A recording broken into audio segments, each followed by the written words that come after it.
Hello, students and parents, and welcome back to school.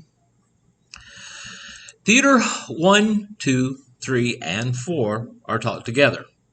The class is a hands-on exploration of all aspects of theater.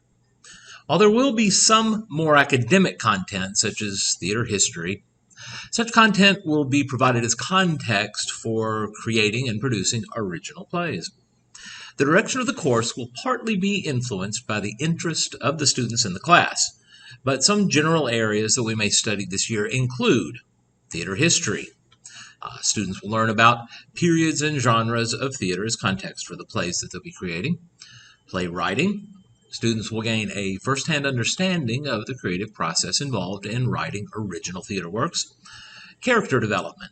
The students will create rounded characters in their plays and will create backstories to better understand characters that they will play. The stage. Students will learn the parts of the stage and the theater and how to move and interact with each other on the stage. Acting theory. Students will learn about the different theories of and approaches to acting through history. Acting practice. Students will take roles and act in plays that they have written. Choreography and dance. Students will learn about dance design and training. Costuming. Students will learn basic design and sewing skills in order to create original costumes for their plays. Set design and decoration. Students will learn basic set design and decoration skills for their original plays. Musical direction. Students will learn to oversee the music in a production. Lighting design. Students will learn the basics of stage lighting. Sound design. Students will learn the basics of running the sound for the productions. Stage management. Students will learn what the job of a stage manager is. Directing. Students will learn how to direct their own plays. Theater games, improvisation. Students will practice their skills with games and improvs. I care for my students, and I realize that many of them and many of their parents are under considerable stress and pressure, both emotional and financial.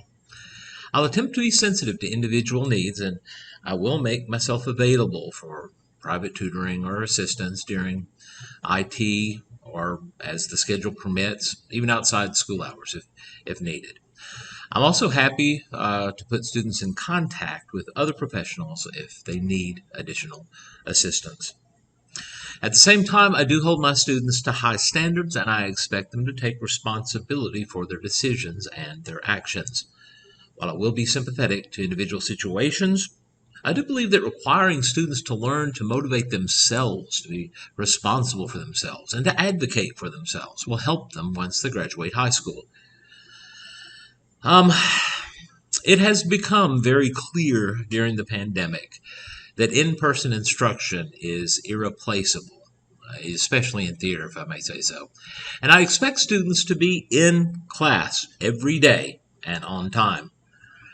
I give very little homework, but I do provide important instruction and activities in class, and I give time to complete most assignments in an environment in which students can receive assistance from peers and from the teacher.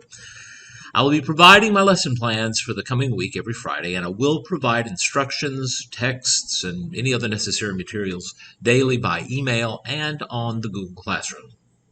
If they're able to do so, I expect students to complete assignments even when they are not able to be in class physically. If they cannot, it is the responsibility of the student to make up missed work within the late work guidelines. Class rules will be negotiated in each class during the first week of school, and the class rules may be renegotiated during the year as needed. Late work will be handled according to the district policy. If a student does not meet a deadline, he or she will receive a placeholder grade of 0, and the assignment will be flagged as missed. Students will have up to 5 days after the due date to turn in work without penalty. There will be a 10% deduction from the actual grade earned for each day thereafter, down to a 50. If the student fails to complete the work by the end of that second 5-day grace period, he or she will retain 0 and unless arrangements are made ahead of time, I will not accept late work beyond that deadline. I look forward to taking the lessons that we've learned over the past couple of years and making education work better for all my students. I'll do my best to be flexible and understanding and to respond to student needs. And I ask each of you, parent and student, to continue to be flexible and understanding as well as we progress on this journey. We all have the same goal, making every student successful. Working together, we will find a way to do so. Thank you, and I look forward to this year.